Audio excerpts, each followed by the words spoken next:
yeroon dura jalqabu guyyaa takka jechuudha. Guyyaa takkitti hojii guyyaa tokkootti tan baradhe jechuudha. Wanta baay'ee nama rakkisuu miti. Garuu akkanatti yoo ilaalan waan baay'ee nama dhibu ulfaatu fakkaata. Akkasuma kan kirooshii sun anallee baay'ee natti ulfaata jechuudha. Barachuu nan baradhaa laata yaada jedhutu yuuna keessa dhufa. Kun immoo haala salphaadha nan baradhe. Kanas osuma waan nan baradhe hin se'in osoo nan baradhe hin se'in jechuudha. Kuula kana wanni akkanatti dha'uu kana baradhe. Sababni inni ani itti baradheef illee jechuudha. Yeroo sana Beeruutiin jira. Beeruutii waggaa takka qofan taa'e. Egaa yeroo sanatti maalan gaafadhe seetanii madaamiitiyaa bilbila naaf bitii jedheen gaafadhe. Gaafa ani bilbila naa biti jedhuuni tarii yeroo boqonnaa ishii dabbaramitti yookaan immoo yeroo boqonnaa ishii biyya yaaditti ilaata kan jedhu yaaddeet yeroo boqonnaa keetii hojii kana baradhu naaf hojjettaa naan jette jechuudha. Tole jedheen anis irraa fuudhee jechuudha. Kirriin ittiin baradhus waan hunda jechuudha. Kuula ittiin baradhuu fi kana jechuudha. Kunuun kanuma ishiiti jechuudha. Achii fidadhee dhufe. Madaamii Beeruutii biraan fidadhee dhufe. Isa akkanaa tokko furdaadha. Tokko kanuma jechuudha. Kanaafi furdaa naa kennite. Furdicha san ittiin baradhe. Egan baradhee jaalatamtoota kabajamtoota hordoftoota keeyyaa jirtanii fayyaa keessanii nagaa kooti galata waaqayyoo baga nagaa fayyaa taatanii isiniin jechaa har'aa waan qabattee dhufte jechuu keessanii oolu har'aa kana isinii qabadhee dhufee ani amma bifa kanneen baay'een jaalladha. Bifa kanneen baay'een jaalladha. Bifa kanneen bitee jechuudha hojjechuufi innis maalan hojjechuu barbaade egaa kinootii jechuudha. Akkanattan hojjedhe kun immoo baay'ee bareeda jechuudha. Dhugaa dubbachuu fi hedduu bareeda. Kana fakkaataa wanti nani hojjedhe isiniin jechuun jaalladha. Maal seetanii hordoftoota kiyyaa waan kana maaliif hojjetaa jechuun keessanii oolu egaa hin beekne jechuudha. Hundi keenya biyya keenya keessatti wantoonni shaffana barbaachisan waa baay'ee jira. Fakkeenyaaf hamma yoo daabboo fuudhanii deeman shaffananii deemuu mana namaa akkasuma waanuma kamiyyuu shiffiniidhaan jechuudha yookaan daanteelii isa jedhamuun shaffanamee deemamaa jechuudha. Daanteelii kana immoo nan bita jedheetoo yeroo gaafadhu bifa tokkoon qofa kan dhaame jechuudha. Birri 600 jedhan. Tariitii tana takka irraa hiffitu jechuudha. Kuula tana takka irraa hiffitu akka achi alaalee argatu yookiin immoo tana takkaaf gimaash jechuudha. Isatti kan tiriiti jedhanii gaafadhee 650 naan jedhanii ani immoo 650 kana bituurra kuulawwan kanneen meeqanan bite seetanii lachuu aguma walii gaggaa birri 100 tokko nan bite jechuudha. Lamaan isaanii sadeen isaanii 300 bite hojjetachuun wayyaa jedheetan bite. Garuu ani isa kirooshii isaan osoo ta'ee diizaayinii wanniin isaa geengoo ta'ee bareeda. Kun immoo akkasiin ta'u jechuudha. Kuni maal taaseetan roga free ta'a jechuudha. Kuni roga free ta'ee guddata. Haa ta'u akkasumattuu yoo guddate anaaf naa ta'a kan jiru jechuudha. Haala kanaan bareedee jira jechuudha. Bareedadha. Akka kiyyatti mee isin hooyii bareedadha jettanii fudhattanii moo akkamitti fudhattan isiniin jedha isinittiin argisiisa jedhee naa toluu dide jechuudha. Kana fakkaataa kinoo wanti harkaan beekanii nama dhibuu jechuu barbaade walumaa galatti hordoftoota hiyyaa hundi keessan akka beektan abdiin qabaa. Kirooshiidhaan dha'uu jechuudha. Kirooshiidhaan namni wallaaleen jiru shamarran Itoophiyaa shamarran biyya keenya jechuudha. Walumaa galatti kan wallaalan hin jiranii. Ani immoo kirooshii saniin hin baranne yoo waaqayyo jedhe ganaan barachuu heda.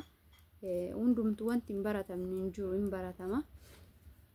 Ittuma hin jiraa jechuudha. Kara fuulduraatti nan baradhaa. Nama na barsiisu nan qabaa yoo bira taa'e inuma baradhaa. Guyyaa lama yoo wallaale jechuudha waan hojjechuu danda'uudha. Ani amma kana yeroon dura jalqabu guyyaa takka jechuudha. Guyyaa takkitti hojii guyyaa tokkootti tan baradhe jechuudha. Wanta baay'ee nama rakkisuu miti. Garuu akkanatti yoo ilaalan waan baay'ee nama dhibu ulfaatu fakkaata. Akkasuma kan kirooshii sun anallee baay'ee natti ulfaata jechuudha. Barachuu nan baradhaa laata yaada jedhutu iyyuu na keessa dhufa. Kun immoo haala salphaadha nan baradhe. Kanas osuma waan nan baradhe hin se'in osoo nan baradhe hin se'in jechuudha. Kuula kana wanni akkanatti dha'uu kana baradhe. Sababni inni ani itti baradheef illee jechuudha. Yeroo sana Beeruutiin jira. Beeruutii ogaa takka qofan taa'e. Egaa yeroo sanatti maalan gaafadhe seetanii madaamiitiyaa bilbila naaf bitii jedheen gaafadhe. Gaafa ani bilbila naa biti jedhuuni tarii yeroo boqonnaa ishii dabbaramitti yookaan immoo yeroo boqonnaa ishii biyya yaaditti laata kan jedhu yaaddeet yeroo boqonnaa keetii hojii kana baradhu naaf hojjettaa naan jette jechuudha. Tole jedheen anis irraa fuudhee jechuudha. Kirriin ittiin baradhus waan hundaa jechuudha. Kuula ittiin baradhuu fi kana jechuudha. Kunuu kanuma ishiiti jechuudha. Achii fidadhee dhufe. Madaamii Beeruutii biraan fidadhee dhufe. Isa akkanaa tokko furdaadha. Tokko kanuma jechuudha. Kanaafi furdaa naa kennite. Furdicha san ittiin baradhe. Egan baradheen booda maal gooti seetanii kun amma akkanatti asiin gufuriitti godhanii asiinis gufurii argitanii akkanatti gadi jejjedhu sanitti hojjetanii baay'ee jechuudha. Hookaa fooxaa iskarbii garagaraa mormatti kan maratan kanniin in ta'a jechuudha. Kuulli garuu isa kanaa miti. Kuulli inni uffataa sunillee jechuudha. Kanan arge hin jira jechuudha. Duraa waan jiru natti fakkaanne yeroon kana bituu dhaqu bakkuma kana biteen arge jechuudha. Kuulicha sanillee garuu hin binne jalqaba kanan xumura jedhe tanan dhiise jechuudha. Egaa ishiin haala saniin na barsiisaa yeroo boqonnaa kootii akkan baradhu erga na gooteen booda baradhee gaafan harka hiikkadhu kuula babbareedaa natti kennite jechuudha. Bittee jechuudha. Kuulli achii warri Beeruutii jirtan kan argitanii baay'ee bareeda kan akka rifeensaa tokkos jira kuulli jechuudha. Baay'ee kan bareedu anuu caafii isaa fidadhee dhufe yeroo sana yeroo ani deeggatee deemee jennaan namoonni fuudhanii na jalaa akka mastaawashaa nuuf haa ta'u mina jedhanii ijoolleen hiriyoota koo guurratan jechuudha. Yeroo sana jalaayi malee jechuudha fudhadheen dhufe. Maal siniin jechuu barbaadeni yeroo san akkasittiin baradhee yeroo boqonnaa kiyyaa hanga bilbila sii bitee jettu bilbila sii bilbilee ji'atti yeroo tokko sii bilbilee sana booda hojii kana barattee hojjettee erga na barsiisteen booda kuula babbareedaa kana bittee naaf kennite. Erga kuula babbareedaa kana bittee natti kenniteen booda kana naaf dhayi ebeluufan kennaa kanaaf dhayinaan jechuu jalqabdee jechuudha. Anis yeroo hojii kiyya fixadhee yeroo boqonnaa kooti dhayeetaman akkasumatti jechuudha. Namoota hiriyoota hedduudhaaf iskarbii mormatti uffatan shaashii akka shaashiitti sin hidhatu jechuudha. Isaan adda jala hin godhatu. Akkasumas immoo akka gonfootitti jechuudha. Kanan hojjedhe isaaniif yeroo san laatte jira jechuudha. Namoota fin kennaa waan ta'eef hojjedhu naan jettee hojjedhee akkasitti yeroo sana jechuudha. Yeroo ishiin kana na barsiistu baay'een aaraa ture garuu jechuudha. Maaliif natti fayyadamuu fi yeroo boqonnaa kiyyaatittis fayyadamuuf jedheetan jechuudha. Achitti immoo inni kuni gabaa guddaa qabanaan jette jechuudha. Waa baay'ee hojjette ishiin, waa baay'ee hojjette jechuudha. Waa baay'ee hojjette gurgurtii kanneen akka kaalsii, akka caammaa irratti dhahamu, soolii caammaa fakkeenya irratti dhahanii hin gurguru jechuudha. Bareedumaaf akka ammaa kana zimmi jedhanii osoo hin ta'in bareechitee dhoofti, isa sana akkasitti dhooftee hin gurgurattee waa hedduu jechuudha.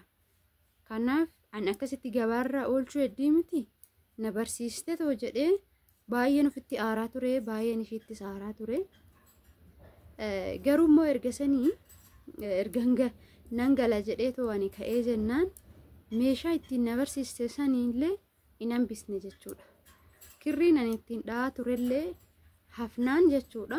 Fudhadhuu gali naan jette naa kennite jechuudha. Sinii galee wanti tokko gaafa barannu badoomaaf ta'uu nutti fakkaachuu danda'a, yookaan immoo namni sun nutti fayyadamuuf waan akkasii san yaadeti jennee ta'uu danda'a.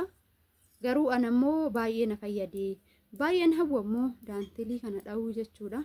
Garuu isa sakirooshii san barachuu hin dandeenye, karaa kanaan immoo baradhee siniin jedha. Kana fakkaata. Amma mee walumaa galatti gaafa wanti kuni guddatee jedhu kan maalii akka ta'u isinitti hima. Ammaa fi kan maalii akka ta'e waliiwuu natti beeksisaa hin jiru. Gaaf kana caala guddatee ka bakka garaa kiyyaa bakka na yaade naa gahe dhuma isaa jechuudha. Walumaa galatti dhuma isaa isinii fideetan dhufaa isiniin jechuu jaalladha. Horaa bulaay deebana. Oroonni mana kanaaf immoo haaraa taatan akkuma beekamu ka laayikii, sabskiraayibii, sheerii gochuun gatii nama hin kaffalchiisu. Wanta gatii isin hin kaffalchiisne kana immoo isin hojjechuu qabdu jechuudha. Maaliif gatii nama hin kaffalchiisu. Kanaaf garuu moolaarii naa ta'a, isin garuu gatii isin hin kaffalchiisu. Kanaafuu waan gatii nama hin kaffalchiisne tokko tola ooltummaatti namaa herreegama. Tola ooltummaa jechuun immoo waan nama gargaarsaaf godhamu tokkodha jechuudha. Isinii galee isin yoo akkasitti ooltanii akkas yoo gootanii qixa na gargaartaniiti jechuudha. Qixa waa hedduu naaf raawwattaniiti waan ta'eef kanaafuu sanii fi sabskiraayibii godha, sheerii godha, laayikii godha isiniin jechuutiin jaalladha. Egaa akkanatti dhahama. Warroonni immoo warri beeruti sirriitti beeku, warri beeruti jirtanii ta'u osoo hin baratin illee haftanii baradhaa, wanti kun si fayyada, baay'ee bareeda, meeshaa mana keessanitti uffachuu dandeessu. Akkasumas immoo wanti kirriin uffataa waan jiruufi uffata hojjechuu danda'a jechuudha.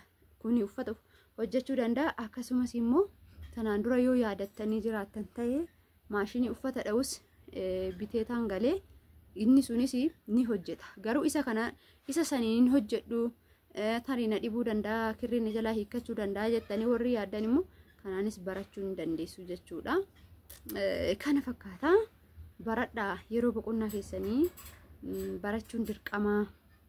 Maaliif nama fayyada wanti harkaan beekan tokko jechuudha.